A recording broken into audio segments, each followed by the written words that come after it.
Hi guys, welcome to your week 5 launch for Modern World, and we're close to finishing up the Ideas That Change the World project, so we are going to move on with the project. Your PACE chart, just remember that attendance, some of you have been starting to get absences piling up because of lack of work in your courses. Attendance in cyber school is not based on just getting on and checking your email every day or attempting a diagnostic assessment once a day for 5 days. You need to make sure that you're actually progressing in the course and trying to stay as close to the PACE chart as possible. So if you are somebody who is not yet really submitting anything, you're probably starting to receive those absences. So for week 5, it's highlighted in green. The week ends on the 25th. You should have already completed the forms of government focus area, and you should start to attempt the Enlightenment philosophers focus area if you have not. And then you'll see we're coming to a close on the project pretty much. So there's only 4 checkpoints in this one. I actually removed the 5th one. So make sure that we're trying to get caught up on the first 3 checkpoints and submitting the 4th, because the next thing is just going to be to submit the final product. The first checkpoint of the year, checkpoint 1, is on Tuesday, the 25th. So there are 8 checkpoints throughout the year. And what we do is we send progress reports home at this time. We just basically want you to be able to see where you are at that moment, and that what your grade would be if you did not make any changes and continued the same habits throughout the entire year. So it's really a good time to stop and reflect, see if you think you're doing a good job or what you need to change if you're going to end the year on a positive note. So for checkpoint 1, it's probably most of you are going to receive an I, and that I stands for incomplete. And I don't want you to worry about your grade or anything at this point. The reason that's going to be is grades are not calculated yet until a project was due. So if you have not submitted a project, it's going to come back that it's incomplete. But because a project was not due yet, there's really no need to worry about it. So in the SLP, a grade will be calculated when you finish at least 1 project in each course. So otherwise, it's going to continue to say incomplete. Now, I wouldn't worry about it at the first checkpoint, but when we get to the second checkpoint, which will be the end of the first marking period, if you're still saying you're incomplete, at that point, that means you're behind, and you definitely will need to start making some changes there so that things don't spiral out of control. So basically, if your screen looks like this, pay attention to the blue line.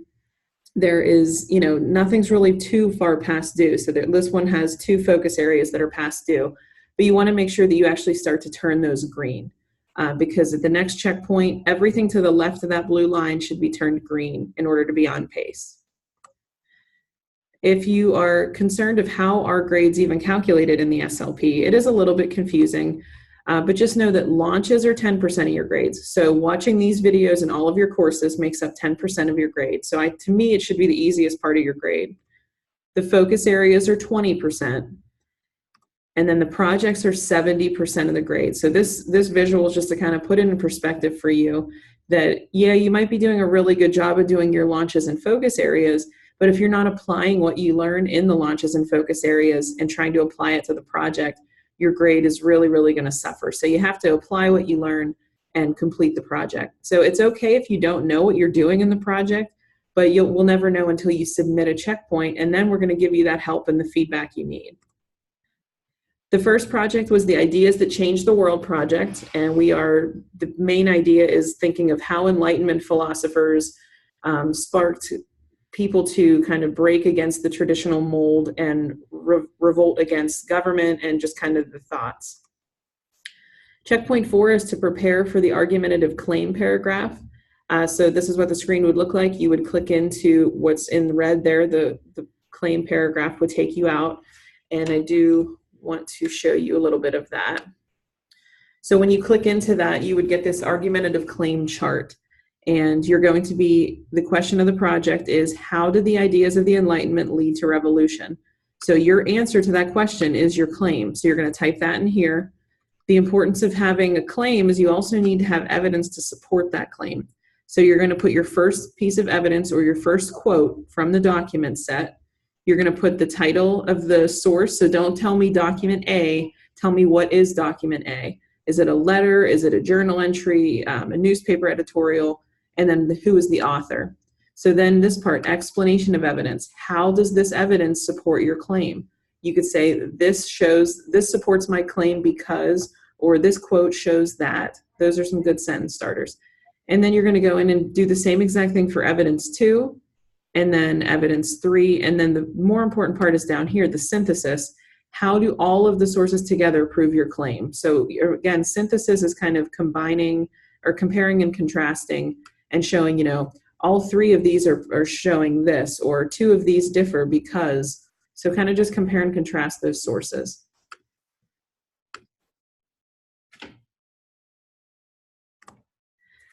Just a reminder, if you do not have checkpoints 1, 2, and 3 turned green, you're not yet ready to move on to checkpoint 4, and that's okay, but you really want to make sure that your checkpoints have been turned green, like this image here, before you move on and try to submit your argumentative claim paragraph.